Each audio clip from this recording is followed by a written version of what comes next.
And here we are. Welcome back to the Redshirt Sophomore. We never sit out. We're your hosts, MD and CD. Today, it's week 10. Okay, we got our previews today. What's on the agenda? We got previewing our games, the 8 games we've selected, all conference games, all kind of a big deal in the conference races, except maybe one of them, 2 of them, I guess. But the reality is, they're still really good games, and we would love to talk about them. We got a matchup between undefeated teams. We got matchups between first place teams. We got great stuff today in terms of conference race, and we're touching a ton of conferences today. We're touching the Sun Belt today. That's right. We're touching the Sun Belt today. And after that, we're going to go into our 30 dogs of the week, our 10-point underdogs that we believe are going to win straight up. We've been absolutely money on those. So if your team is on that list, you are in a lot of trouble. And then, of course, we're going to go to our best bets, which CD has been surging. I've been on the decline. But guess what? I'm due. That's what it is. I'm due. So here we go. If you like this content, like the video, it's that easy. And think about subscribing because you guys have been awesome to us recently. So we appreciate that. CD, how are we feeling about week 10? We're previewing both the Ags and the Gophers this week. Fantastic. It's a pivotal week. We got both those teams playing well, both those conferences kind of shaken out, maybe not as we thought at the top in terms of Ohio State not being quite up there, and Texas and Georgia, maybe falter in the past couple weeks. But Ohio State can change it this week. Like you said, we're previewing a bunch of games. It is getting really fun. The ACC is getting crazy. The Big 12 is as crazy as always. The SEC obviously has some pivotal games this week as well. It's going to be awesome. I can't wait to get into it, and hope you guys enjoy the content like Matthew said. Well, let's get right into it. First game we're going to talk about, we're going to get after it early. All right, we got Ohio State traveling to Happy Valley as 3.5-point favorites.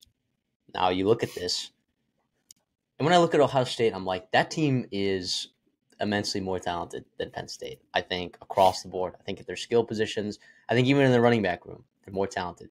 The only spot that I really think Ohio State struggles to match up with Penn State is on Ohio State's offensive line. They've struggled, and as a result, this play from Ohio State that we've gotten the last couple of weeks has been insufficient for what their expectations of this team were. And it is not on Will Levis, as we talked about 100 times on this show. No matter how many other shows, no matter how many other podcasts, no matter how many other people, pundits, whatever, are going to say that Will Howard can't win a national championship with this team, they're wrong. Right? They are wrong. There is something wrong with this team, but it is not Will Howard. Yeah, absolutely. You talk about, signs of concern for sure. Now here's the thing though. Winning cures all, right? So they go out in the Happy Valley and they get a big win here, big noon kickoff, which by the way, side note, is criminal. This isn't a whiteout game. If you're a Buckeye fan, if you are Ohio State, you are thanking your lucky stars there over at Fox for bailing you out, because we know how tough it is to play in that whiteout. We know how exciting it is for college football, for that whiteout to be a big time game. Since when was the last time Penn State was playing Ohio State as the higher ranked team? Holy cow. It's been a long time. I have to feel like that. Yeah, I look at the other side of the ball here, and to me the key is going to be for Penn State to run the football, right? No matter who is at quarterback. Drew Lara got banged up. Bo Pribula came in, played really, really well against Wisconsin. Also adds a different dimension with his legs to this offense, which opens up some holes for, Kay Allen and Nick Singleton. They've been inconsistent, I think is the right word to say, between those two. I thought both of them played well at times on the road at Wisconsin. They come back home here against a really good front seven, a really athletic front seven. But we also saw that same front seven, Jordan James and that offensive line for Oregon had its way with them at times. And Dylan Gabriel had a lot of time back there too. So if you can replicate that kind of success with your O-line, opening up holes, your running backs running the ball well, and having time to sit back there and pick apart, not, I wouldn't call a leaky secondary, but one battling injuries, right? And also one that can be had if, by the way, it's college football too. So if your offensive line gives you time, like, you can only cover for so long. It's just the way it works right now.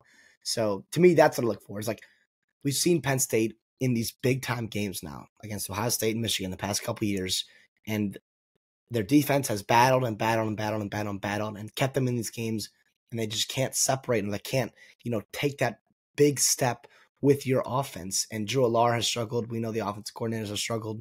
The O-line has struggled. They can't run the ball. To me, on third down, we talked about this in the summer, on third downs against Ohio State, Michigan, they were atrocious. To me, that's where you have to make progress. Sustaining drives, keeping this offense off the field for Will Howard and Ohio State, and not letting them get their running game going. A lot of keys to the game, I guess, here for Penn State. If I have to give you my pick right now, I'll go Ohio State. Right? I just think, and I just don't know.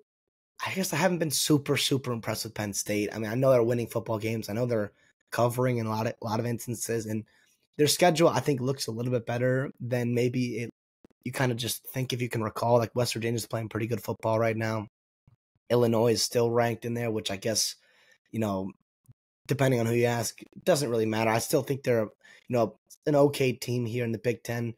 And then as well as USC, much better than their record shows at, 4-4. And then Wisconsin on the road too. They've been playing good football. So their schedule has been, not impressive, but it's not like they've played nobody and they haven't been tested at all. But I still think Ohio State's collection of talents, right, 1 through 22 on this team is really, really good. I think they're going to play with an edge. I think they have a little bit of backs to their wall. And I do think they can still make the playoffs if they lose a close game on the road here to Penn State, because it's going to be chaotic. It's going to be chaotic month of November. Teams are going to lose behind them. Problem is, they don't. What wins can they get that propels them with 2 losses that you can say with confidence, like, yeah, that's a better resume than this other team with 1 loss. That's going to be the thing. It's going to be eye test. It's going to be, we know this team is one of the best teams in the country, and then Indiana. By the way, that also puts that Indiana game, if Curtis Rourke is healthy, puts a lot of pressure on that game there. So I think what's crazy to say at this point, and which I didn't think so coming in the year, like Penn State almost has a little bit more margin for error than Ohio State does. And that's why I think backs against the wall, talented football team, even on the road, laying a little bit over a field goal, which is tough, right? We're picking at 3.5. I'll go Ohio State to win, and obviously I'll take them to cover as well. Yeah, I think I'm giving a little bit of edge to Penn State to cover that 3.5, just based on the way that these teams have been playing football. And quite frankly, I don't care who's playing quarterback for Penn State. I think it's going to look pretty similar, and I think Previla did a really nice job when he filled in. But I think I'll take Ohio State to win. So this is kind of a dumb middle, right? I mean, statistically, this is pretty tough for Ohio State to win and Penn State to also cover. But that's what I think I'm going to do. I think this is going to come down to the wire here. It's going to be a low-scoring football game. I'm trying to find what the total's at right here. I think we got, it's 46.5. And I want to take the under in that game, but I think there's too many good athletes on the field to really be taking an under in a game like this. Yeah. But I'm going to be a little bit upset that I didn't include on my best bets if it does hit. So definitely thought about it, but here we are. I'll take Penn State to cover, Ohio State to win. And I think both teams just need to play clean football, right? Ohio State needs to prove that they can legitimately stop the run. Like the last 2 games that Nebraska and Oregon team, Oregon ran the ball really well, but that's a much better offensive line. Nebraska didn't struggle to run the ball. They weren't afraid to run the ball. And I think Penn State will not be afraid to run the football. And if Ohio State can't stop that run game, which, by the way, I thought was going to be a strength of this team, right? That front 7, as well as that secondary. I just thought Ohio State's defense was going to be better than it actually has been this year. I still think there's room to improve. Jim Knowles, time and time again, has, both upset Ohio State fans, but also I think has elevated his teams on the defensive side of the ball many a times, no matter what team he's coaching and who he's coaching against. So I do think that Ohio State's defense can do enough here to win. And I think Will Howard is going to be the X factor. And I think people are going to see that, Ohio State can win with Will Howard playing quarterback, which, if he didn't already prove that last week, then I think he's going to do that again this week. I mean, he gets a lot of hate for the weird clock situation, right, that happened against Oregon. And it's obviously, that is on him, right? He is a senior. He should not be making that kind of play. But he also played a fantastic game. I think he'll learn from it. He also, not that he hasn't played in big-time games, but, it's a little different, being a top 5 matchup than it is playing, a top 25 ranked matchup. A little bit different feeling there, especially on the road. Another game on the road here going to Penn State. I want to ask you this. In terms of coordinator matchups, I mean, that's where I look in this game. Like, where can you find an edge here? And you've got some great, I think, great coordinators. You got Andy Kotelnicki and Tom Allen, offensive defense coordinator for Penn State, against Chip Kelly and Jim Knowles, offensive coordinator, defense coordinator for Ohio State. There, respectively.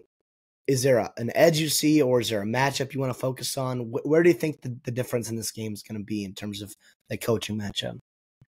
Man, it's I think a lot of it comes down to Chip Kelly. Like, can he get that run game going? Right, like that's going to be a big deal right there. I know I talked about Will Howard, kind of him being the X factor, but do something to help him out, right? Like, you have two of the best running backs in college football. I know your offensive line is not playing well. I know Penn State's defense is absolutely spectacular, but you have to do something in the run game. And I think Chip Kelly, that's probably a focus in some of their meetings these days.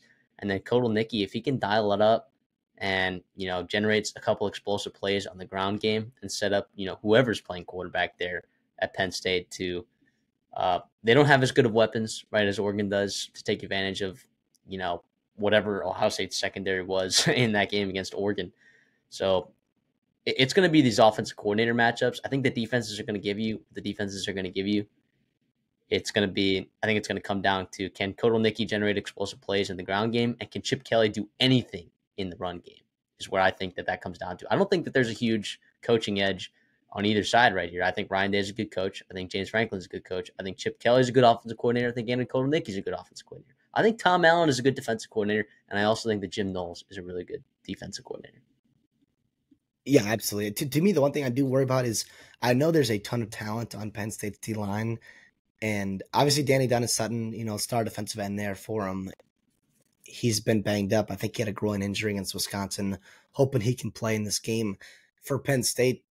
But they have struggled to really get home the past couple weeks, against inferior potential offenses or inferior offensive lines. USC, right, that offensive line has struggled to keep Miller Moss upright all year, and they had one sack in that game. Wisconsin, with inferior offense. I know they've got some pretty good tackles and pretty good offensive line play there, but they had 0 sacks in that game. What's crazy is I think Wisconsin probably has a better offensive line than Ohio State, especially with the injuries there. That could be an X factor. That is something that if I'm watching the first quarter and they are just getting destroyed on that left side of the line, I'm going to be really worried. And that might be a live bet scenario no matter what the score is for Penn State, because if you can't protect Will Howard, right, you can't run the ball on the road, it could be a long day for Ohio State. Not that they'll get blown out, but that would be pretty catastrophic for Ohio State fans there. And lastly, too, I do want to mention Kotelnicki. You brought him up, or we've been talking about him. The misconception about him, and I say this every time we talk about Penn State, because I know we got new listeners, new fans. If you're new, please subscribe, please like, all that good stuff. But he was brought in, and everyone's like, oh, Drew Allar is going to take that next step. He's going to be an NFL quarterback. He's going to be a first-round guy. They're going to be an all-Big Ten offense there with Drew Allar throwing the football.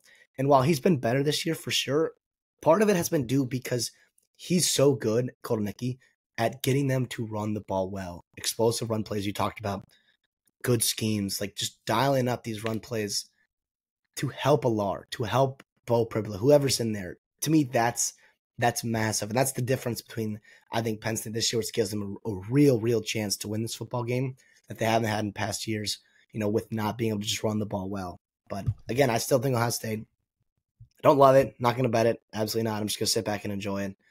11 a.m. Sheesh. What are we doing? What are we doing, Big Ten? Minnesota travels to Champaign, Illinois as road favorites by a field goal. The Gophers playing fantastic football. Max Brosmer looks like a dang good quarterback. Luke Altmaier has looked like a pretty dang good quarterback in most games that he's played in this year. These are two teams that Illinois, I thought, was going to exceed their win total. I thought that Illinois was a pretty good football team. I like what they have. I like that the personnel that they brought in to fix what Aaron Henry was trying to do last year. I think they have the personnel to do that this year. And Minnesota, I mean, they've been talking about the quarterback problem, right, for a couple of years now, ever since that 2019 season with Tanner Morgan. And it feels like they fixed it. And unfortunately, they only get him for, 1 year? And Max Brosmer has been pretty lights out here. You're still worried about some of that front seven issues. The linebackers played better last week than maybe they have in previous weeks. This is a really, really interesting matchup, and I think Minnesota is sort of ascending at the right time, and I understand why they're favorites. It is a team, though, that I have a hard time taking on the road to go win a game against what I think is a pretty all right football team. It's a pretty all right football team. So we'll see what Minnesota is able to do. CD, what are your keys to the game right here for both these teams? Running the football. This is the Big Ten West. We're forgetting about that. Yes, I know Altmaier's been playing well.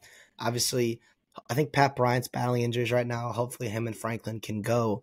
And I know, like you said, Max Brosmer has been playing really, really good football. They got a couple pretty good weapons there, especially Daniel Jackson and Darius Taylor, the receiving threat out of the backfield. But let's not kid ourselves here. You have to be able to run the football and stop the run to still give yourself good chances to win games, especially on the road if you're Minnesota. That is something they have struggled with. They have struggled to stop the run. They did a really good job against Maryland this past weekend out of the bye against Roman Hemby and a pretty good offense there for Maryland. Didn't let Billy Edwards really get going on the ground either. But we've seen for most of this year, the identity of Minnesota's defense has been that secondary. They've played really good football, but that front seven has struggled, and they got a little bit healthier after the bye week, and they came out playing really good football. I do think this offense line from Illinois a little bit better. I do think this offense, can be a little bit more explosive and dangerous, especially on the ground for Illinois, and that's what concerns me for Minnesota. And if you can't run the ball, because they really haven't. I mean, Darius Taylor had a big run against Maryland. Outside of that, it has been pretty inefficient the past couple weeks, again, running the football for Minnesota, which is a surprise, especially with that big, beefy offensive line. In pass pro, they've been really good. If they keep Max Brosmer upright, they have a chance to win this football game for sure. But it would help if you could give him some kind of aid, right? Get Marcus Major going on the ground. Get Darius Taylor going on the ground. Get him above 20 carries, because to me, that's what you're going to have to need, I think, to win this football game. The way I see it, though, I think Illinois gets a win here. Brett Bielema has owned PJ Fleck. He has owned Minnesota for a long time now. They still haven't beaten Illinois since Brett Bielema's gotten there, and maybe you could say they're due, and maybe they are. And we'll see what happens there. But I think we're kind of, not that Illinois shouldn't be ranked. Who really cares, right? It'll solve itself, right? I think this week for sure. But you look at their losses there, and it's Penn State, who's top 3 team. It's Oregon, who's number 1 team in the country on the road there, and they just got jumped on last week. And when it's a significant talent advantage like that, and Oregon comes out and plays well, and you got to credit them. You just tip your hat. Okay, game's over. Let's move on to Minnesota this week. And I think Illinois does that. I think they bounce back, even if Pat Bryant can't go. It sounds like he'll give them as much as he can. I don't know if it's going to be every down, as much as he can do, but yeah, I don't know. I like Illinois here. +3 is crazy. It moved. It opened at 2.5 for Illinois. It's moved a full 5 points, 5.5 points. Yeah, I wonder why that is. I wonder if there's like an injury that I'm not seeing here, but a lot of money's coming in on Minnesota. The Gophs. I'm looking at this, dude, though, and I am sneakily liking the way that Minnesota has played defense the last couple weeks. And if they're able to get, do some damage to the air, they're multiple on their offensive side. Like they're not one dimensional like they have been in past years. I kind of like Minnesota in this spot. Not enough to, put on my best bets or anything. I'll take Minnesota. I'll actually lay them -3 in terms of our picks here, because when you get a quarterback that's playing that good and he's hot, and you have a wide receiver like Daniel Jackson, in my opinion, this is not everyone's opinion, is the best player on the field when he is in the game in this football game. I know people are going to talk about Gabe Hawkes, and I think he's unbelievable. All right, people are going to talk about Iriante Ursary, right? The left tackle from Minnesota is really good. People are going to talk about Darius Taylor, all right? I just have this narrative that I need to push that Daniel Jackson is so unbelievably good, and he has been held back year over year over year by not having a good quarterback. If you go back and watch Daniel Jackson, he's an elite route runner. He has elite body control. He has elite awareness of where he is on the field. He has elite hands. He's the full package in every single way. And now you're seeing Elijah Spencer take off, the transfer from Charlotte last year, and he looks good all of a sudden. You have a nice red zone threat in Jameson Gears, and not to mention one of the better running backs in the entire Big Ten. I like the Gophers right here. They're playing too well right now. I can't fade them. I know preseason, I loved their under on their win total, and I took it pretty confidently actually.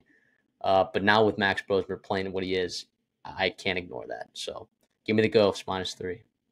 Listen, you just gave me goosebumps there. as a bit of stuff, and I'm with you. And we've been talking about Daniel Jackson on the show, off the show for a long time now.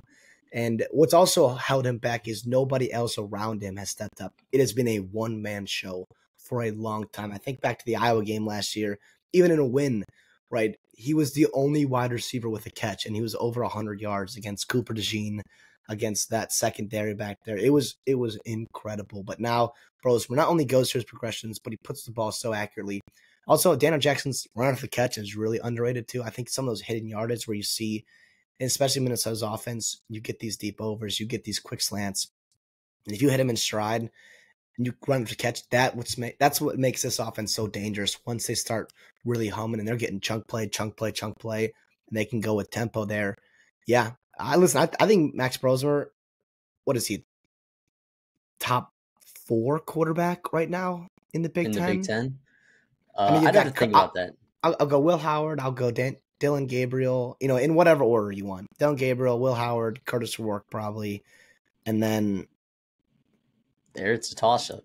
When Aiden Childs is playing well, it's best maybe Will Rogers if you want. But I think whatever Will Rogers gives I think Miller Moss is probably up there. Okay, so top 5. But I think top 5 is freaking amazing compared to where Minnesota has been for a long time in the Big Ten there. Yeah, listen, I hope you're right selfishly, but I just Illinois is a big hump for Minnesota. It's been like that for a while. It's a game that they don't normally win. They've struggled against Illinois too the last couple of years. And they struggle on the line of scrimmages like every single time. And Illinois' offensive line is better this year than it's been, I think, in a couple of years. I think this defensive line still good. They're kind of turning a corner. Even Gabe Hawkins looks unreal. Like if there was a player that I'd say is better than Daniel Jackson, that's on the field at the same time as Daniel Jackson, it's probably Gabe Hawkins, but I just can't get over how good Daniel Jackson's been playing. And Illinois fans are going to be like, oh, Pat Bryant and Zakari Franklin. Dude, those guys are unbelievable wide receivers. I'm just telling you to watch how good. And now you got some good cornerbacks over there.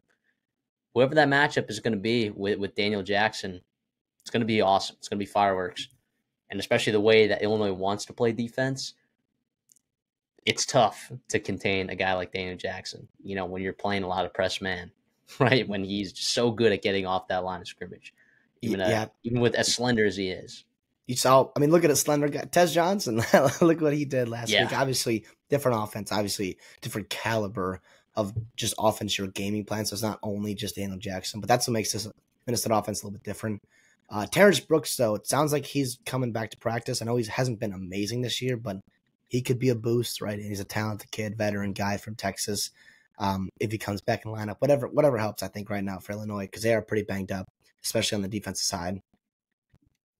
Let's go to the SEC. Let's talk about Ole Miss traveling to Fayetteville. I think this game, it's really important for Ole Miss, right? They need to separate themselves from some of these teams that they've been letting drag them into the mud, right? They should have beaten LSU, right? They let Kentucky beat them, who looks worse and worse as the weeks go on. I know we said to hold on to your Kentucky stock.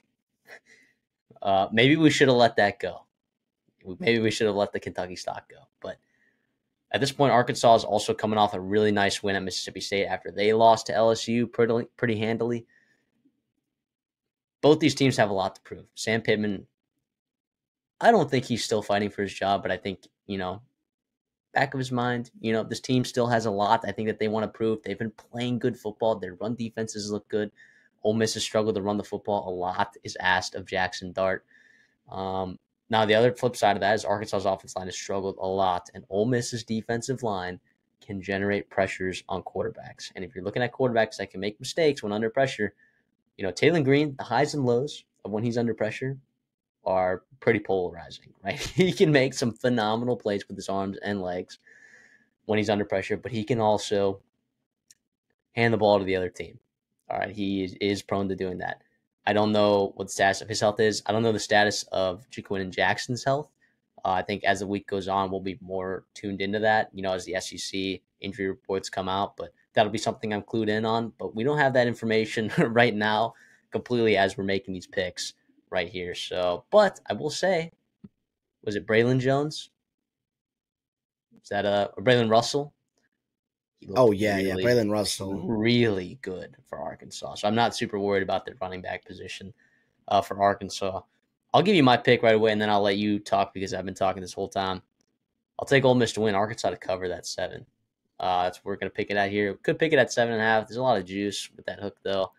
I think it's more appropriate to pick it at 7, even though I hate pushes when they happen on this show. Haven't happened this year yet, but yeah, I'll kind of middle that there, kind of like how I'm going to be middling. I'm probably going to be middling a couple more times today. I'm with you here, actually. And the reason why I go back to it is look at Ole Miss's schedule, right? And we've talked about this defense being much improved, and I think they have been. But tell me an offense on that schedule that scares you, besides potentially LSU on the road. And we saw it in a loss, and they really played really good defense until like the fourth quarter and overtime. Like to me, I was really impressed with him. They didn't get after Nussmeier, but they did enough. He gave you his 2 picks. They stopped the run. Like they did kind of what they was asked for or asked of them. But again, I think this is going to be the most, dangerous offense they've seen since that. And this, like, I don't know. I just think it could be a little bit dicey. And if you're going to pull away, like you said, like they have not done, they have to run the ball well, and they have to have Jackson Dart and someone other than Trey Harris and kind of get going because we've Where's seen Priest this. going? Yeah, Where is he's. he? We talked about him as a top, 3-4 tight end in the SEC this year, and it's been disappointing to say the least. We saw what he did against Penn State last year; it was crazy, and yeah, you also got to get that running game going too. Bentley, I know he's done his things a couple times. Parrish is also there, but when you are not consistently throwing the ball with accuracy and timing and efficiency, like you need to run the ball. Like that helps a lot. And Lane Kiffin's offense too, like we say this all the time. It's like the misnomer about Lane Kiffin is that he's a pass first quarterback or coordinator, and he's really not. He wants to be able to run the football. And I think most coordinators would love to have that in their back pocket if you can run the ball at a good clip, down Arkansas's throat here. I just don't see it happening on the road. I was really impressed last week with Arkansas. To me, their offense is really weird because when they play a defense that's like of Lash is calibers. That's even a word, but like some kind of minimum threshold there. Like they really look good when they play a stingy defense. That's when they tend to struggle. We've seen it against A&M. We saw it against LSU. We saw it against Tennessee. Is this Ole Miss defense going to play at a caliber to be able to stop and stifle Taylor Green, this running game of Arkansas? If they can't, they're gonna have to play catch up because this offense, when it gets going, Bobby P and them, they really get going. So I'm going to middle it here. Ooh, I don't feel good about it. I'm not going to bet on it on our best bets there. But, man, who needs this win more? Probably Ole Miss, right? Yeah, definitely Ole Miss. Oh, yeah. I mean, what are the donors going to do after they poured just tens of millions of dollars into this roster, this head coach, the resources that were pulled together to form this team in a year where everyone else in the SEC is seemingly down, right? Where you actually had a chance for that power grab, that loss to Kentucky is going to haunt people for a while now, and you're just playing catch up now, right? That LSU loss, you should have won. Kentucky, you should have won. I mean, just if you drop a third game, let alone that your third game in the SEC this year, that's trouble, man. That is, people are not going to be happy. People are not going to be happy because look at how many seniors are on this team. Look how many seniors are on this team. And can you replenish in the portal? I know Lane Kiffin's done a good job of doing that and maximizing the talent of his team. It just hasn't been there this year. And next year, I would be really worried for next year if this team cannot find a way to get to 10 wins. Yeah, listen, the interesting thing about Ole Miss here is the one thing that does concern me about middling this and taking Arkansas to cover is Ole Miss is almost at a point where they kind of need style points, right? Like, and I think Lane Kiffin understands that because right now they are on the outside looking. They are down at 19. I know the college football playoff rankings will come out, I think next week, right? So like we'll get a little bit more of a feeling where the committee actually sees them at, and what kind of criteria they're going to have for picking these playoff teams. But I'm one that believes Ole Miss is still in the playoffs. I think if they win out, they have a chance to make the playoffs. They're going to need some help. I think they're going to have to bring their own help by blowing out some of these teams looking really good down the stretch. Because if they are playing at an elite level and hitting their potential, I think the committee might look at them and say, okay, we cannot leave this team out. They had 2 close losses in the SEC. We're not going to punish them for that. But like you said, that Kentucky loss is going to haunt them. This is a game they have to win, and I think they have to look good in. But I think Arkansas is better than people think. They're 1 win away from a bowl game. I know they still have Louisiana Tech on their schedule, and so people are chalking it up as a bowl game and a win. But I still think Sam Pittman and this Arkansas team, by the way, to me, the expectation for Sam Pittman the Arkansas should not be 6-6. Like that should not be like this crazy overachievement. I get that it is considering where their win total was and what their schedule looked like, but I still think 7-8 wins is where you should be happy about if you are an Arkansas fan. Steal one more from either Ole Miss or Texas or Missouri, and you can feel really good about this season. Iowa State plays host to Texas Tech, team on a 2-game schneid. Iowa State 14.5-point favorites in this one. Don't know the status of Baron Morton. I believe he's questionable. Do we care? Real quick, do we care? A little bit. A little bit. Yeah. Will Hammond, first road start, as young as he is, that's pretty daunting, right? Yeah. That's pretty daunting. I feel like if you make a couple mistakes, and what I'm trying to remember if the fumbles late last game were his fault or not. I'm trying to remember. I can't remember. But one of them might have been. Whatever the case is, I do think it matters a little bit here, and I think that's why that number's maybe at 14.5. If Baron Morton is starting, maybe that thing comes down to 11 or 12. But the reality is it's hard to model, right? Because we haven't seen enough of Will Hammond to really know how much he's worth. But that's a lot of points. I get it's on the road. Iowa State's defense has really impressed me this season, and I know that I've been the Tier 1, Division 1 Iowa State hater. The thing is, though, I had questions about their run defense heading into the UCF week. UCF ran for 300 yards. All right. And I know that there were some deleted YouTube comments from some folks, all right, talking about Iowa State's run defense. That's fine. That's fine. I'm still going to say it's a slight concern of mine. I know that they're playing young linebackers there, and they're actually playing okay.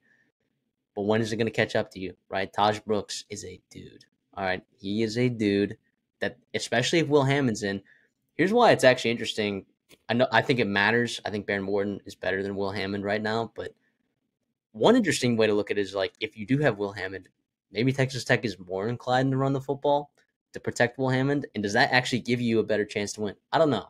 I'm not going to say that for sure, but it is an interesting perspective to look at there. 14.5 is a lot of points. I think I'm going to middle this, guys. I think I'm going to take Iowa State to win, but I think I'm going to take Texas Tech plus 14.5. Obviously not a best bet here because I do think if Will Hammond is starting, some young turnovers happen. Things can get out of hand. They haven't played well in the second half of a ton of games this season. Yeah, I'll take that. I'll see. Where are you at with this game?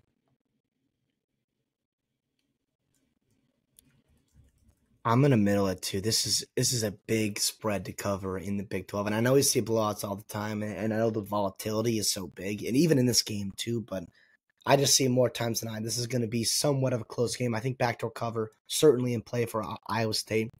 I think they're at a point where it's just win, and we're in type thing for them. And I think if they run the table here 12-0, they should be in the playoffs no matter what happens in the Big 12 championship. But great.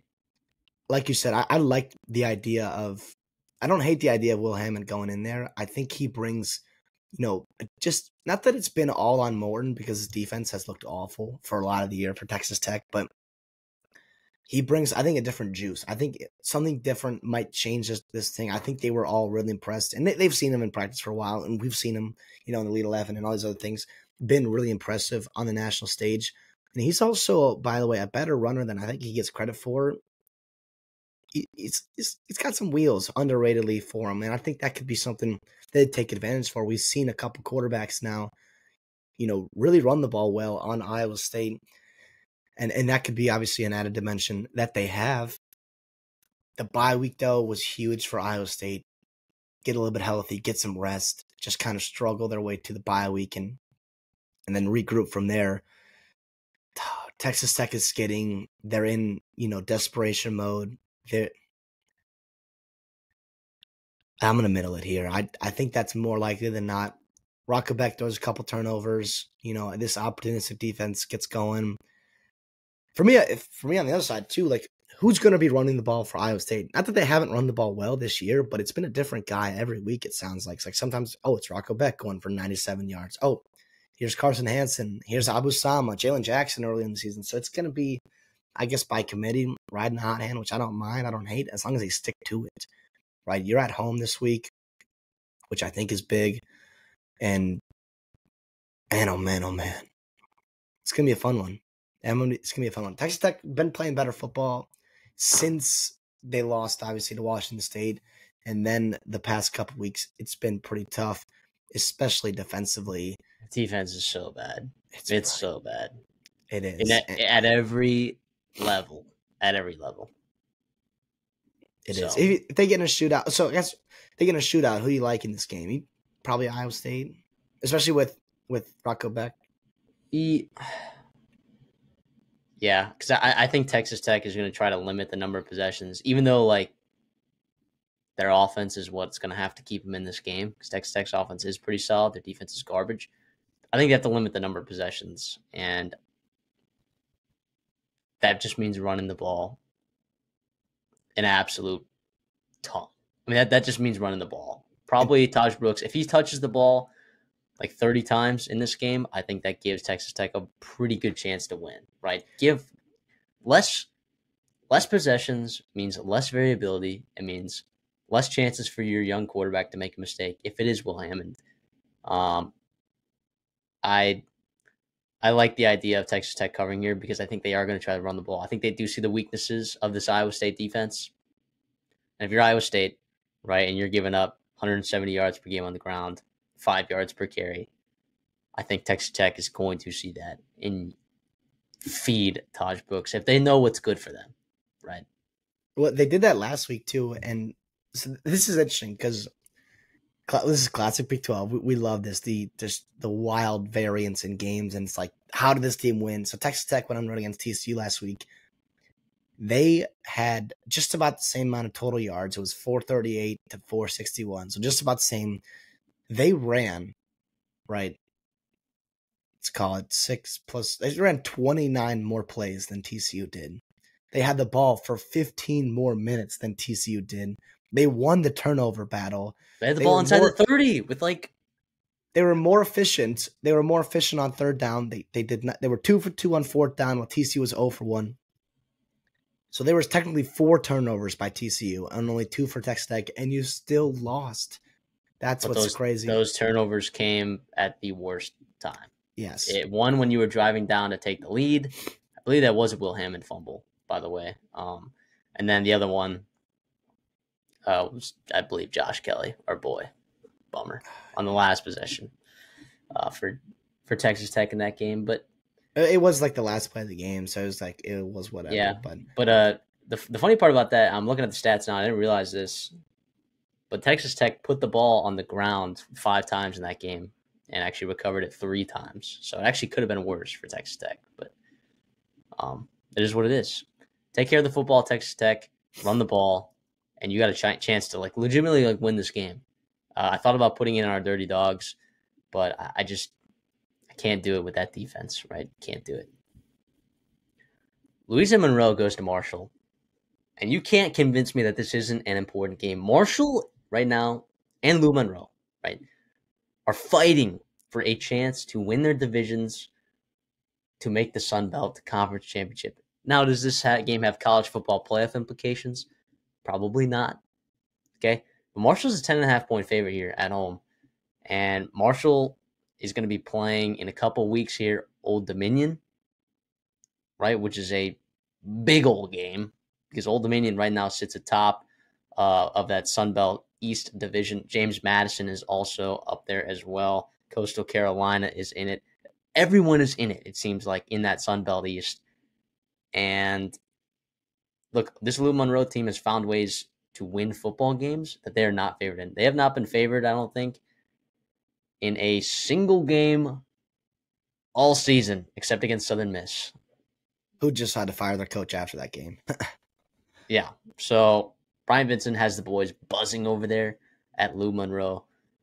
They've made a quarterback switch over there. Things are looking up for the Warhawks. Despite being 10.5-point underdogs, I think they've already exceeded expectations. Even if they lose out right here, I still feel really good about where that program's at with Brian Vincent, despite the limited resources, probably the worst set of resources. I believe Brian Vincent's getting paid less than almost every single coach in college football. On the Marshall side, I think this is a game that they got to win, right? Like, you're in a spot where your offense is playing surprisingly well for you this year. You're in it to win that division. It feels like it's up for grabs. You can't drop as a 10-point underdog or as a 10-point favorite to Lou Monroe. I'll take Marshall to win, Marshall to cover here. Sorry, Warhawks. We loved you this season, even though I took your under on your win total, which is pretty embarrassing because you've literally doubled your win total. So I look like an absolute fool. But sorry, I'm going to fade you once again. Here we go, Marshall. Yeah, I'm going to be with you here. First of all, I do want to credit both these teams. Like you said, these two running backs, right? A.J. Turner for Marshall and then Ahmed Hardy for UL Monroe. These are two of the best running backs in G5. Two of the best in G5. Obviously, Janty, I get that, whatever. But these guys are playing really, really well. Hardy runs the ball so hard. I think he's only a freshman. A.J. Turner is a big play waiting to happen. He's been so fun. That one run against Georgia State was incredible where he ran the other way and then it was supposed to get bottled up, flipped the entire field, and then it was a race to the end zone there. It was awesome. I really like the way Braylon Braxton fits this offense for Marshall. I think they go in here and they get a win. South Alabama ran the ball really well against UL Monroe last week. Kentrell Bullock and Fluff Bothwell, two guys that really got after it. I will say, though, that game, I know it got out of hand in that second half, but UL Monroe was battling. They were winning at halftime there on the road in Mobile. Oh, that was their first conference loss too, man. That win would have been massive. But big win for Major Applewhite and the Jaguars down there. I'm with you here, though. Marshall lost a brutal game where they just blew it against Georgia Southern, gave up 21 points in that fourth quarter. They need this one to stay alive. They still have Old Dominion later on in their schedule, I'm pretty sure. Or did they have the tiebreaker? They have Old Dominion later on in their schedule. And so Georgia Southern, I think, needs to lose one more game for Marshall because there could be some weird tiebreakers happening here in the Sun Belt. But as long as you keep winning and you're Marshall, you got a shot to win that division. Which, by the way, Georgia Southern is still they're like 5.5-point dogs on the week in Mobile against South Alabama. And yes. I know their schedule gets tough because, like you said, they've got Old Dominion still. They've got Coastal Carolina, JMU on the road to finish the season. So, it's going to get, tough. So this is a game you have to win to give yourself some margin for error in the Sun Belt East, which both divisions are going to be awesome unless Louisiana runs away with the West. But, yeah, like I said, this game, I know it's not like crazy college football playoff implications, but we got a couple one-loss teams in the Sun Belt here playing each other. UL Monroe has been a surprise team, like you said. Marshall putting together good football right now. I was really impressed with them against Atlanta in Marshall against Georgia State. You're at home. Got to get a win here. Charles Huff's still the coach there, right? Yep. Got to get a win. Texas A&M goes to South Carolina. Go to Columbia. You are 2.5-point favorites only after you've had a really impressive stretch of wins where you've looked really good. Maybe you found an identity. Maybe you found a quarterback. Hard to say right now, to be honest. South Carolina, I think, plays exactly the kind of football that Texas A&M does not want to play against on the defensive side of the football. They are stingent in the front seven. They're stopping the run. They get after quarterbacks, right? If Marcel Reed is the quarterback, right, that means you're probably committed to running the football a lot, which South Carolina loves. They would love to stop you in that run game. They would love to prevent the explosive play. And on top of that, too, Marcel Reed, when he's played quarterback under pressure, he has been less than good. All right, under pressure. South Carolina, when they bring the heat, dude, they have guys that are dudes that are going to get around the edge. They got linebackers that blitz well. Bam Martin Scott's really good. Debo Williams is really good. Dylan Stewart is fantastic. Kyle Kennard, fantastic on those edge spots. Not even to mention Tonka Hemingway right there in the interior. And then you got a really good group of safeties. The only position on that defensive side that you're really concerned about, I guess, is the cornerback room. But does A&M have the wide receivers to separate? I don't know that they do. So or the time to give them to separate, So this line opened at 3.5. I'm not surprised that it was bet down to 2.5. Are you? No, not at all. I think this is going to be a really close game. You got a rested South Carolina team going against an Aggie team that, not that it's being inflated by, public perception, but I do think we kind of just forget about that first half and then how ugly it really was at home against LSU, how you started that football game.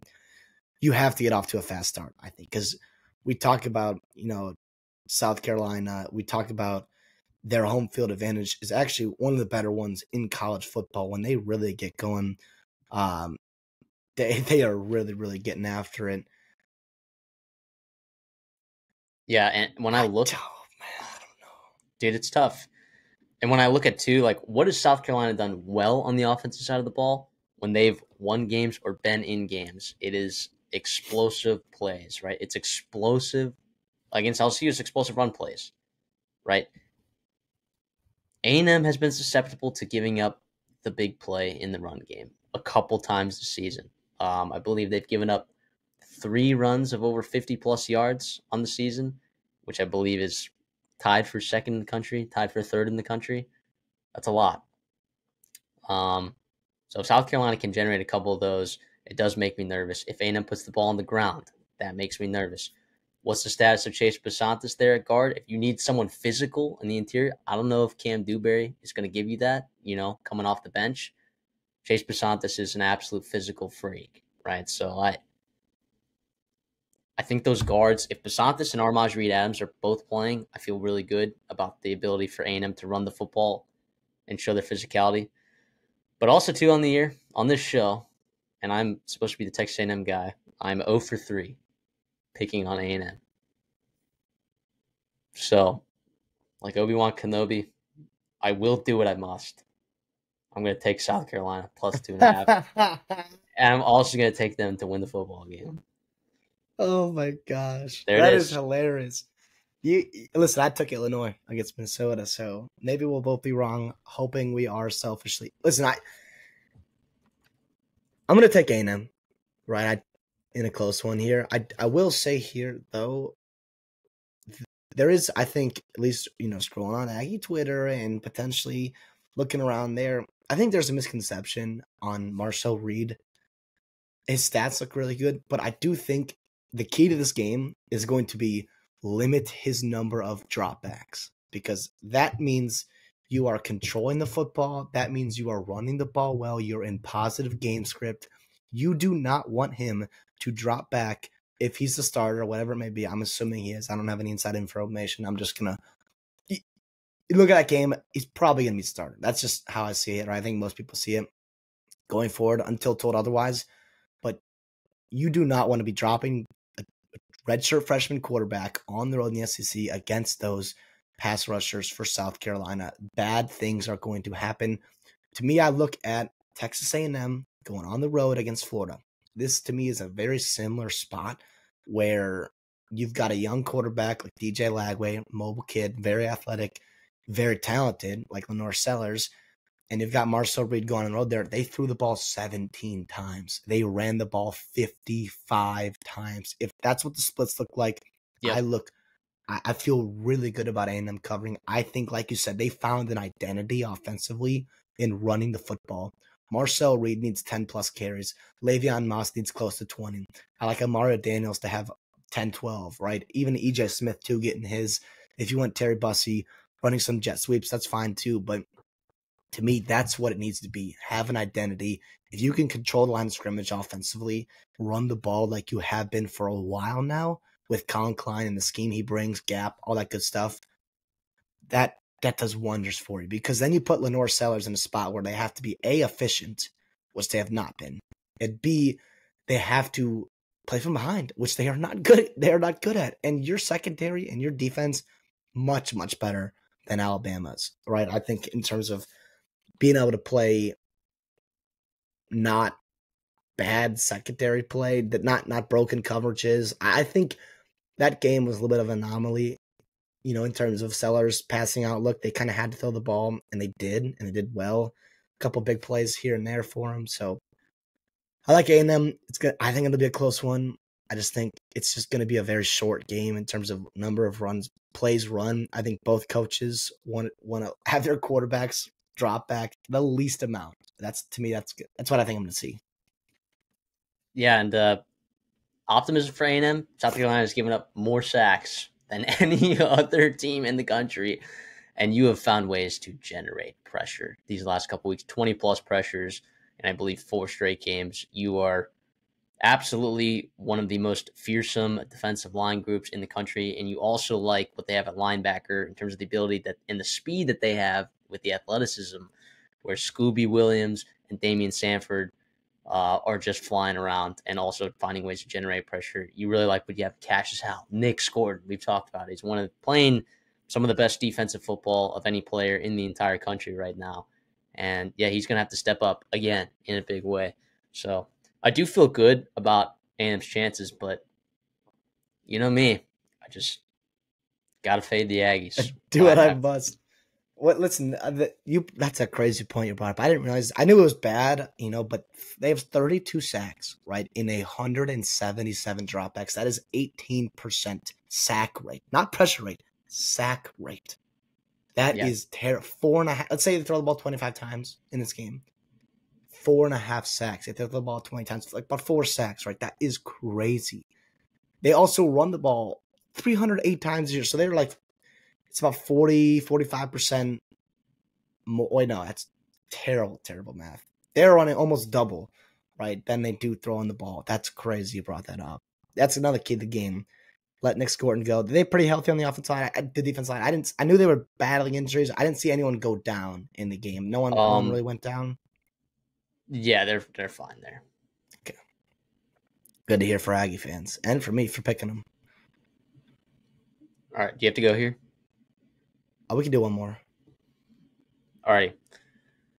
Louisville at Clemson. Clemson's 10.5-point favorites. Jeff Brom, we know, loves elevating his bag when he's playing against great football teams. And Clemson, I'm going to put them in there as a great football team because I was arguing with someone whose schedule is stronger at this point. Ohio State's, right, or Clemson's. People are already kind of penciling in Ohio State as this college football playoff team. And, Clemson, I feel like, hasn't been getting a lot of love. Cade Klubnik is 4th or 5th in the Heisman odds right now. He's playing really good football, and I might have to soon start, once he starts playing better teams like Louisville, I might have to start walking back on some of the things that I've said about Cade Klubnik and his limitations that I believed he had as a passer. He's kind of been playing really good football. But sneakily, so is Louisville, right? I mean, Louisville has been playing good football. They just haven't won. They haven't won the big one yet with Jeff Brom in this season. Yeah, they've been in a ton of close games this year. We talked about the big ones: SMU, Notre Dame, Miami. A couple of ranked football teams there. Yeah, all one-score losses, even one-score wins in conference against Virginia and Boston College on the road. Here they are on the road again at Clemson, 10.5-point dogs, and that is a terrifying sight because I'm going to go Clemson. And like you said, we know how Jeff Brom plays, in these big-time games, especially when he's not supposed to win them. Man, oh man, oh man. I just think they've turned a corner here at Clemson. I think Cade Klubnik's playing really well. I think Phil Maffa is an elite running back in the ACC. They're getting healthy at the wide receiver position with getting back Tyler Brown, getting back Wesco, having TJ Moore emerge, a true freshman, Olsen, Pat Henry, the young tight end, Antonio Williams is still there, bringing Stall's a monster as well. At tight end, we talked about this year early in the season. We talked about this, in the offseason. I said, I really like this wide receiver core. I really like this weapon room for Cade Klubnik, and they have been proving me right other than the Georgia game, right? I think this is the first time we do mention their schedule. Their schedule's terrible. Like, there's no if and buts about it. Like, North Carolina State, Stanford, FSU, Wake, Virginia, like, none of those are good football teams. A couple of them will make bowl games. That's it. Like, it's the bottom of the barrel in the ACC. They got a much tougher slate in November, starting with Louisville, on the road against Virginia Tech, on the road against Pitt, and South Carolina to end the year. I think we'll find out a lot more about if the team we've seen for the last 9 weeks is the actual Clemson, or is it going to be more like the team we saw in week 1 against Georgia? I lean the team the last 9 weeks. I think they turned the corner. I think they're a really good football team. I'm going to go Clemson minus 10.5. And hint, I feel really good about that in terms of my conviction for that. So you might see them coming up on a later segment in the show. So, yeah, Clemson minus 10.5. I'll take Louisville to cover, Clemson to win. I'm going to middle again. So that's what I've middled 4 games so far in our picks. Yeah, one score games has been the theme for Louisville this year. I think they keep it close. I think Jeff Brom, Tyler Shuck is good, guys. He's been good. When he's healthy, he's good. And I know Colin Lacey opted out for the rest of the season. I don't care, quite frankly, because they were good with and without him. Ja'Cory Brooks is that dude, man. He is that dude. And we talked about it. We talked about both Colin Lacey and Ja'Cory Brooks. I think I'm happy to say that you and I think we're both higher on the Ja'Cory Brooks transfer yet than the Colin Lacey one. And people just kind of slept on it because they looked at Colin Lacey, they box score sniped, and they're like, and they didn't realize that Colin Lacey's what, like 5'7", 5'8", and he's only going to be playing in that slot, and he's pretty limited in what he can do. He's very good after the catch. But Ja'Cory Brooks does a lot for this football team. I think definitely he'll be an X factor. He's got to have 100-plus yards to win this football game. I also think Isaac Brown's got to get going a little bit here on the ground. I think Jeff Brom is going to have to be in his bag to keep this a close game. But I do think, backdoor covers are in play. I think, just Cade Klubnik, there still are some doubts in my mind, even though he's been playing really well. What defenses has he played against in the last, 8 weeks that you're really impressed by? And the answer's none, right? The answer's none. Now, Louisville's defense has been a little bit shaky at times. I was going to say, I don't know if Louisville's defense is going to add to that total. Right, but how many are they? Is this Louisville team, aside from Georgia, is this Louisville team the best defense that they've played? Or could you argue that? It's probably the best defense they've played because it's not Wake Forest, it's not Stanford, Lord knows it's not North Carolina State. App State's terrible. I mean, Florida State, if you want to just say talent and collection of talent, maybe, but again, they're not very good defensively right now. Yeah, it's probably Louisville for sure, but it's not by this crazy margin. I don't think Louisville's a stingy defense at all. No, they have not generated a lot of turnovers. They're having a tough time getting to the quarterback. They're giving up a lot on the ground game. This Louisville defense is much worse than it was, just a year ago, and even 2 years ago when they had Yaya Diaby and the other edge rusher that I'm forgetting the name, when they basically led the country in sacks. They also haven't been good in the red zone, and Clemson has been, I believe, very nice there. Yeah, they're 32nd in the country in red zone scoring percentage, so it's an interesting matchup here, but I do think not that Louisville's defense is really good, but I think it's better than what Clemson has seen. So even if Cade Klubnik takes a little bit of a schneid since what we've seen from him, I think Jeff Brom can potentially keep Louisville in this game because he is a Tier A coach in college football.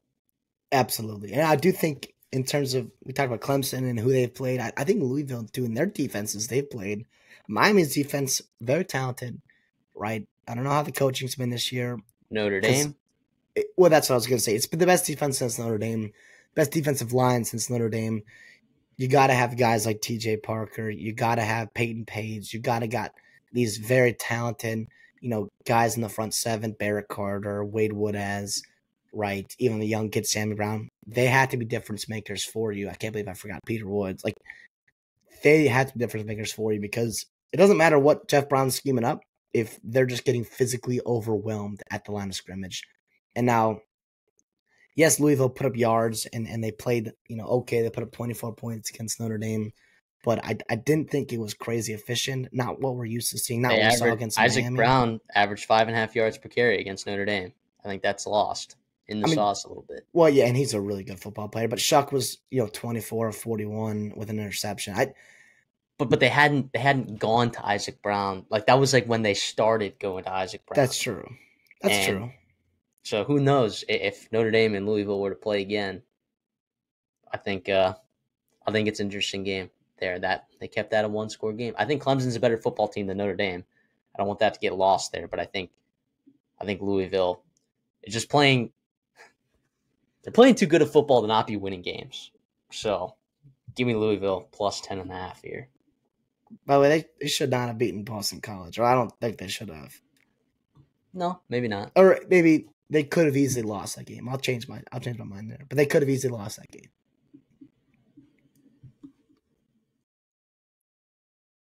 Pitt travels to SMU. The caveat here, they're both undefeated. They both control their own in conference. Sorry. That is an important distinction. SMU does have a loss to another undefeated team over there in the Big 12, BYU, which all of a sudden is looking like a pretty decent loss. Both these teams, in my opinion, control their destiny for the college football playoffs. Obviously, Pitt does, but I think people would argue. I don't think either of them are arguable, right? These teams have a lot of goals in place for them. SMU, a much easier schedule after this if they can pull off a win against Pitt. Pitt does have to play against Clemson later on in the season, who we just talked about in our last preview. This is going to be a good game. SMU is favored by 7.5. Both quarterbacks questionable. Eli Holstein, questionable. And we know Pat Narduzzi likes keeping the cards close to his chest. We don't really know. I'm inclined to believe that he will play. It seems like those are the hints that he's dropping. He said that he will take first-team reps at some point this week. And after the game initially against Syracuse, he said that, yeah, he's totally fine. So I'm inclined to believe that he'll play. Kevin Jennings, on the other hand, I'm not sure. For SMU, I'm a little bit more uncertain that he'll play, whether he'll play or not. I happen to believe that both these quarterbacks will play. It'll just be kind of, hey, what level are these quarterbacks going to be at? But also, if Kevin Jennings goes down, you know that they have a reliable guy in Preston Stone who has started plenty of games for SMU. So not super concerned about the quarterback situation on either side, to be honest. CD, what are you looking at for these games? Yeah, it's going to be really interesting. Outside the quarterback position, SMU is battling injuries too. RJ Maryland, star tight end, they've been dealing without him, right? And we saw it last week in terms of, a close win. If you think they should have won, maybe probably not. But regardless, they still got to win against Duke without their star. He would be a really nice piece to have here. It sounds like Jake Bailey is potentially returning as well, their wide receiver. So hopefully getting some reinforcements there along with Kevin Jennings to be healthy. But Rashad Smith, to me, is the key in this game for SMU. Get him established on the ground, especially if Kevin Jennings is not full go. Right? He would be a guy that you can lean on and really get after this Pitt defense because we saw them last week really take advantage. First of all, stop the run with the Quinn Allen at Syracuse, and then also take advantage of some, poorly thrown balls and interceptions, pick sixes last week against Syracuse. So if you can establish a run and keep yourself ahead of the chains, keep Kevin Jennings upright, and take a little bit off his burden, a little off his shoulder, that would be really, really nice for you. Rashad Smith has turned into a monster. He has emerged as the alpha in that room. That's kind of what I'm seeing here on SMU side. Which is crazy because I would have told you 3 other running backs that I would have thought would have been getting carries over Rashad Smith. In the preview, didn't really give Rashad Smith much of a look or chance. Transfer over there from Miami. And, he's got good hands, being a former wide receiver. He's got nice vision from what I've seen, elusiveness. He looks like a good back.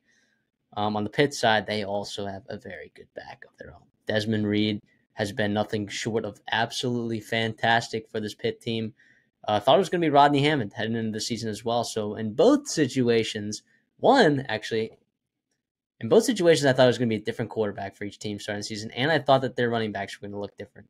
But here we are, two teams undefeated in the conference, 10 weeks into the season, and they're having different quarterbacks starting than I thought that they would, and they're starting different running backs than I thought that they would. So wild time to be in the ACC right now, given some of the structure of that conference and how the remaining schedules look at. Here's where I think SMU's gettable, though. I think they're gettable through the air. I do. And I think Cade Bell has been dialed. This Pitt offense through the air has been dynamic. Cade Bell, offensive coordinator, came over there from Western Carolina, has been unbelievable, making Eli Holstein look like a really good quarterback. And maybe he is. Maybe he is a really good quarterback. But I'm inclined to believe that 7.5 is too much. Also, I'm concerned about the injuries on SMU's side, like you talked about. I think Pittsburgh not only goes in there and they cover the 7.5, I think they win straight up. I'll take Pitt to win and cover against SMU, plus 7.5 and plus what, like 200 or whatever that line. Money line's probably at 250, something like that. I'm not gonna bet that obviously, but 245. So yeah, right around there. That's crazy. I listen. I like that for you. I'm gonna be in a similar spot. I think Pitt's going to cover, but I will take SMU to win, outlast them. At home there, I think that's a big advantage instead of going all the way up to Pittsburgh. Not that it's crazy time difference change. It's only really 1 hour, from Pittsburgh to Dallas down there. But again, it's still a pretty long flight. It's not an easy one there. And man, oh man, oh man. I don't know. I just think Pitt, they've impressed me the past couple weeks, and it's not how you think it would be. Like early in the season, it was Eli Holstein, come from behind, throwing the ball well. He was doing a lot for their offense, for their team in general. Past couple weeks, their defense has really settled in. And I think against a group of underrated offenses, as Syracuse and Common Core has put up a lot of numbers in the ACC so far and out of conference, similar to Cal, even though Cal's not winning a ton in conference. I think Mendoza and that offense can be pretty dynamic. Just ask Miami just how explosive they were a couple weeks ago. It will be harder than last week, though. You were not gifted, but you got 21 points off of pick sixes. Just boom, boom, boom. That's not going to happen this week. I trust SMU. I trust Kevin Jennings, right? And right, lastly, if Kevin Jennings is playing, but even if it's not, like you said, Preston Stone's very capable backup, I still feel pretty good about them taking care of the football, running the ball, milking clock. I do think it'll be a close game, which is why I'm going to try to middle it here with SMU winning and Pitt covering.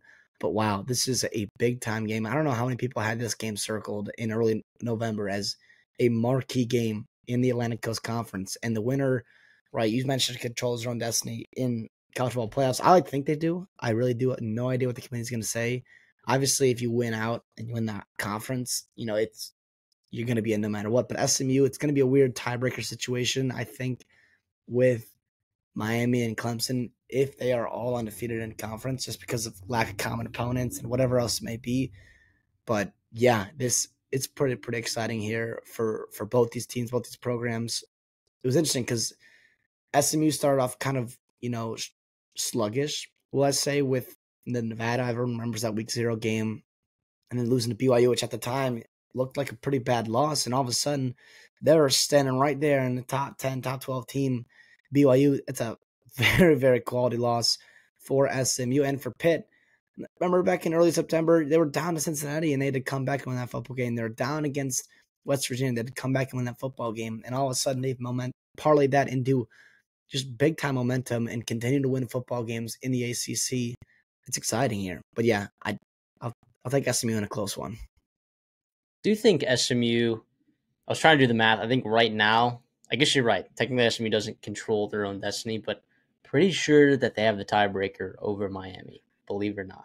It'll depend on, I think, it'll depend on what happens these next couple weeks, who beats who in the ACC.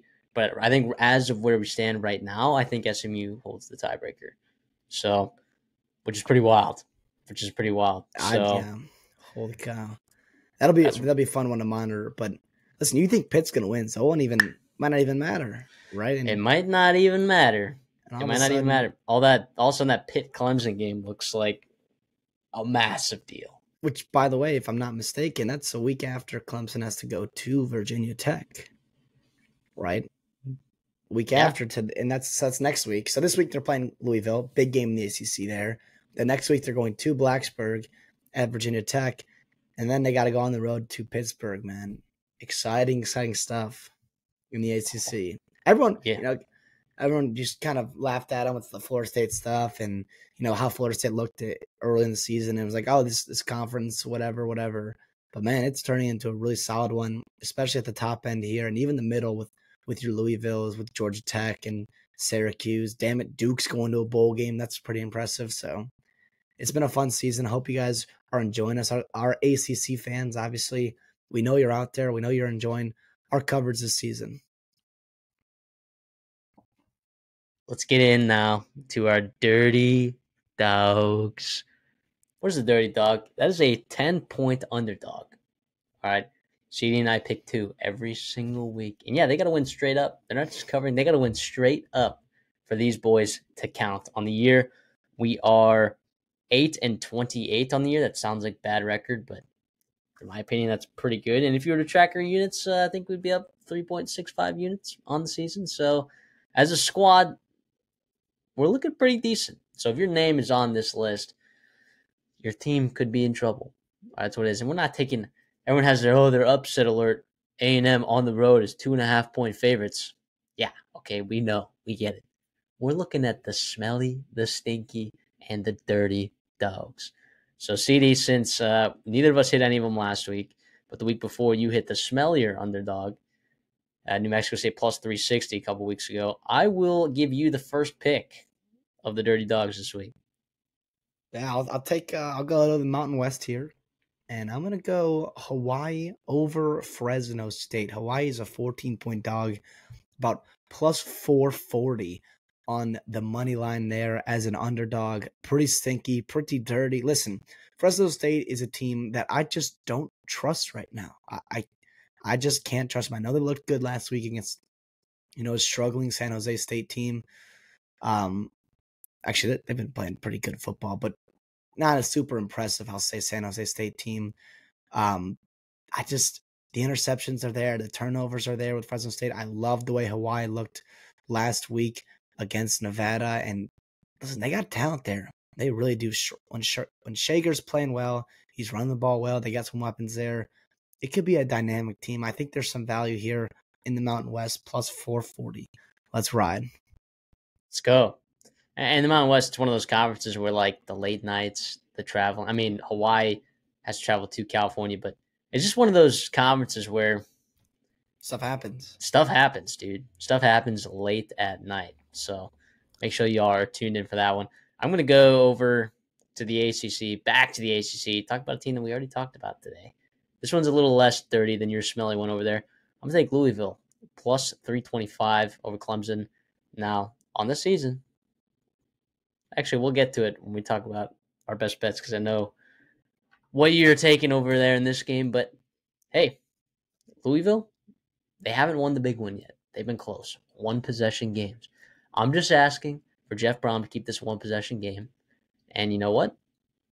Who knows? Sometimes really good coaches pull out really good wins against really good teams. So I like Jeff Brom in this spot. If you're going to give them plus 325, that feels like a lot of value for a team that, hasn't been perfect, but has the tools, the weapons, and the coaching staff to get a win there.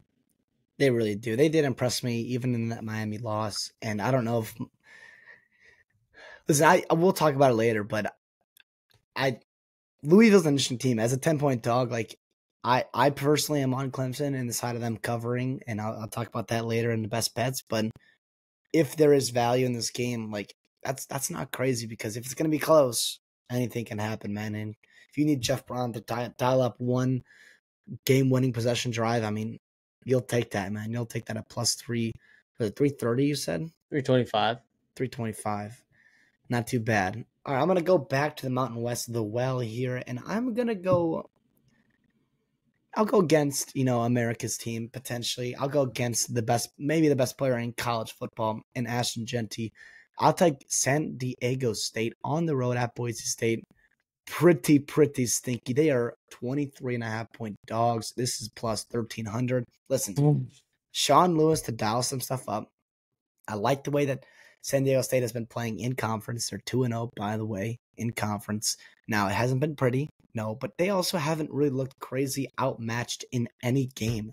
You lose to Oregon State, you lose to Cal, Central Michigan in a close one on the road there across country, and then Washington State last week in a close one where you had them on the ropes and you just couldn't finish. That was brutal. I think they get it done this week, potentially at great value. I love it. We also have a massive letdown spot for Boise State after a huge win, national television, right? Huge spotlight there last Friday night against UNLV. And also, is Ashton Jeanty hurt? How healthy is he going to be? How many carries can he have? And can Mad Max do it again this week if Jeanty can't give you his usual 150, 200 yards, 30 carries, whatever it may be? I think there's some value here, plus 1,300. Now, obviously, selfishly, I want Boise State in the playoffs. I want them in real contention, right, to be in that spot. I want Jeanty for Heisman, all that good stuff. But I think this is a sneaky spot here for Sean Lewis and company down there, the Aztecs. That would absolutely tectonically shake up the Mountain West, because then you're looking at San Diego State is the undefeated team that controls their own destiny in the Mountain West. That would one loss UNLV, one loss Boise State. That would be pretty crazy. That'd be pretty crazy. I'm gonna head over. I'm gonna go to the SEC, and this one also is pretty dirty. It's not as dirty as that one because you were absolutely playing in the mud right there. But I am gonna go to the world's largest outdoor cocktail party, and I'm gonna take Florida plus 600 and feel awful about it.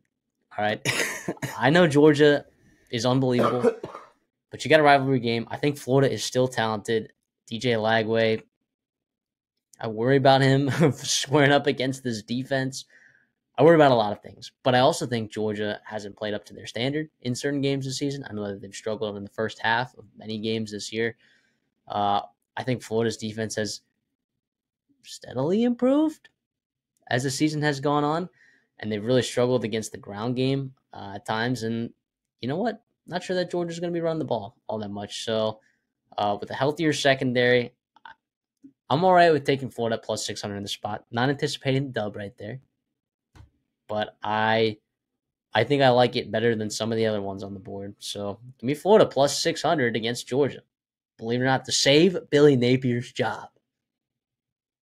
That's not crazy. I mean, you take a team as talented and honestly playing pretty solid football as Florida and you give them plus 600. I don't hate the idea of it. I really thought about it. Just the only thing that does concern me is if Georgia gets up for this game. I mean, there's not a lot of opportunity, right? But I'm also on the other side too. Same thing with Boise State. Like if Boise State gets up and they play well, like they're probably going to beat San Diego State. So that's what you got to find some edge, find some kind of angle here in the Dirty Dog. That's what makes this exercise so much fun. If you guys are watching at home, you let us know another 10-point dog, and maybe another team that you think is on upset alert in our Dirty Dog segment. Let us know what you think of these four games. With that being said, let's head over to the counter where we actually have what we believe to be good value, good picks, and absolute winners over here. On the season, I am 28-20, up just about a little over 2 units. CD in the similar spot. He's at, what are you at? 25-20, 2.75 units on the year. Oh, actually, sorry. I'm 29-24. Totally read that wrong. And you are 24-19? 25-20. 25-20. All right, so both up a couple of the units here. When I'm looking at this, I need to bounce back here. I went 1-3, 3-3, 2-3, 3-3 in the last 4 weeks here. I got to get back going again. All right, I'll go first on this one. Here we are, going back to the South Carolina unders. South Carolina A&M under 45. Here's what I like about this. A&M starts Russell Reed. We don't know what quarterback we're getting, technically. I think it's a game time decision, but I think it's just more like making them prepare for both, right? Marshall Reed plays in the game. They're going to want to run the ball. South Carolina does a great job running the ball. The only thing I worry about is like if South Carolina is turning the ball over in short field position, A&M could potentially score a lot of points that way, given that South Carolina's last in the entire country in giving up sacks, and A&M is pretty good at getting to the quarterback. So, yeah, that'll be an interesting one, but I like that number at 45, so I'm going to take South Carolina Texas A&M under 45. I don't hate that at all. I'm gonna go to the Sun Belt here tonight. We're actually recording this Tuesday afternoon here. Louisiana is 4-point dogs. They are over a field goal dogs on the road in San Marcos against the Texas State Bobcats. Listen, it'll be an interesting game. I think this is a really important game in terms of the outlook of the Sun Belt here, especially in the Sun Belt West. And damn it, man, I really like Louisiana. I am fully bought in. Woolridge, everyone else there, they're playing good football. And I think they go on the road here off a bye. I know Texas State's also off a bye, but I feel pretty good. You're giving me 4 points here. Yeah, let's go, Raging Cajuns. Now, if I you're think the listening best to team in the this, Sun Belt, by the way. now if you're listening to this and you're like, wait, this game already happened by the time this video came out, well, you can go ahead and follow us on Twitter at the Redshirt Soft because that play is out on Twitter, and it was out on Tuesday. So make sure you're following us on Twitter if you don't want to miss our picks. If you see that, usually we like to get our previews out by Tuesday at some point. But there are sometimes extraneous circumstances that don't allow us to do that, right? So we have to get them out by Wednesday. That's our goal. But Tuesday is the goal. Wednesday is a have to, right? We're never going to put these out by Thursday, right? We'll have them all out before then. And given that there's midweek football, just make sure you're following us on Twitter if you are interested in following along with our picks. So, yeah, I like that pick for you, dude. I like that pick. Getting points, yeah, it's the better team is underdogs. Like that's just kind of where I'm at right here. And I don't know if San Marcos is a crazy home field advantage, although you brought up a great point off air. That maybe this weekend it could be. So we'll see what happens there. But I still feel pretty good about hey, you can say it. I just won't say it. There's no Longhorn game on Saturday. There's no Longhorn game on Saturday. There's no Longhorn game. It's Tuesday actually, so it's kind of tougher. Night, yeah, tougher for. So I guess actually, yeah, maybe there's no impact or whatever. So I wonder how Vegas bakes that in. Side note here, but there's no way they actually bake that in. But that'd be I'm talking about just like in terms of Tuesday night games versus Friday night games versus Saturday games. Like I don't know. It's probably just like days of rest. You know, I'm not sure. Maybe. I mean, the Maction. I guess both these teams coming off buys, which is nice. You'd think that they'd have enough data points with all those Maction games, but speaking of Sun Belt, let me get into the Sun Belt. Old Dominion -2.5. Back to the well. I know they're the road team, okay, against Appalachian State, and Appalachian State's been playing slightly better football. Okay, Boone, you know it's going to be a rowdy environment, okay? But Old Dominion is just playing way too good of football. I don't think the market is caught up yet. I wanted to take them last week, and I talked myself out of it. I took Syracuse +6.5 like an absolute buffoon, but I'm not fooling myself this week. I like Old Dominion. I like them +600 to win the Sun Belt. I liked them last week at -2, and I'm liking them again this week at -2.5. So give me the Monarchs to beat those stinking Mountaineers. I don't hate that at all. They are a wagon right now. They're playing really, really good football. I mean, what can go wrong? Betting on good teams, you can't do that. Although I will say App State, that line's concerningly low there. I just wanted to stay away from it because I thought it was too good to be true. I'll go back to the Sun Belt as well. Another play here. Coastal Carolina. I'm taking another road team. Coastal Carolina is going on the road to Troy. They get 4. So they're 4-point favorites there. I think Troy's not very good. I think Coastal is not a bad football team with still some life, I think, in the Sun Belt East. I know they're 1-2 right now, but they lost to JMU and to Louisiana. They still have teams like Marshall, teams like Georgia Southern to climb ahead potentially in the rankings there. Let's go. Let's go Chanticleers. And Troy is not good this year. Gerald Parker, it's not working right now, and hopefully they get back to it next year. But as of right now, I've been a couple times now I've been betting against Troy, and it's been doing pretty good for me. So I'll stick with him. Yeah, I mean, Matthew Caldwell comes in there because Goose Crowder is injured out for the season. So Troy's quarterback, but Caldwell, he's got a good arm. He's got a good talent.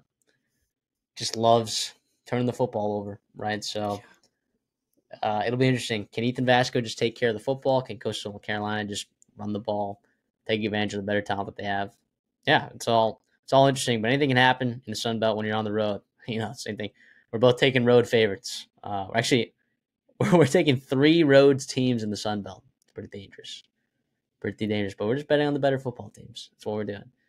Let me go back. Let me go to the American Conference. This is not a conference game, but it is a rivalry game. Okay. And you got a big spread with some military academies. Yeah, I'm talking about Army and Air Force. Give me Army minus 22.5 against Air Force. They're going to absolutely stinking wipe the floor with this Air Force team. This Air Force team stinks. This team stinks. All right. Army's very good. They want to continue to prove after the Navy loss. If you want to continue to prove that, your dominance and that, you don't want people to look over you because you're a military school, you're going to walk into Air Force and you're going to absolutely lay the wood. 22.5 points is a big spread for military schools. 2 of them, right? You're basically like, you need Army to score like almost every possession, basically, because there's not that many possessions in a ball game. I think they can do that. With the triple optional, sometimes yes, that's true. But when you're hitting quick hitters, like you can expose the plays. That's where you can start really stacking points, especially if the defense is just lost in the sauce. Yeah, and it's also at Army, the rivalry game, Army Navy military cat. Like it did scare them away from that, but I think you're taking a much better team. Yeah, why not betting on really good football teams that are good football teams when there's a significant advantage? It's never a bad idea. Never a bad idea. Speaking of bad ideas. Well, 1 second. If you don't like Army minus 22.5, whenever those team totals come out, I would recommend, if you don't like that side, maybe you like Air Force team total under as a better, side of that. So just for people to weigh their options at home. So CD, bad ideas? Bad ideas. I'm going to bet against Minnesota here, and I'm going to go Minnesota at Illinois. Give me Illinois +3. That line opened at 2.5. It is all the way over to 3. We talked a lot about this in our preview, so if you're watching this individual cut up, make sure you go back and check that video out. But listen, I just think Brett Bielema genuinely has Minnesota's number. I think Illinois has been significantly more physical against Minnesota in multiple years now. I know it's a new team. I know it's a new roster. I get that. But I really like the fronts right now of Illinois. And of Illinois' offensive and defensive line, as well as even without Caden Fegan, they're still running the ball pretty well. And I expect that to continue against Minnesota's front 7, which I do not think got totally fixed in the bye week, even though it looked much better against Maryland. And that defense, too, they got to stop the run on Darius Taylor. I think they can do that because the offensive line right now is not playing well for Minnesota. A lot of things right now. You're just kind of relying on Max Brosemer to be a baller for Minnesota, to go on the road and be a baller. And while I think he can, absolutely, I would just bet against that happening.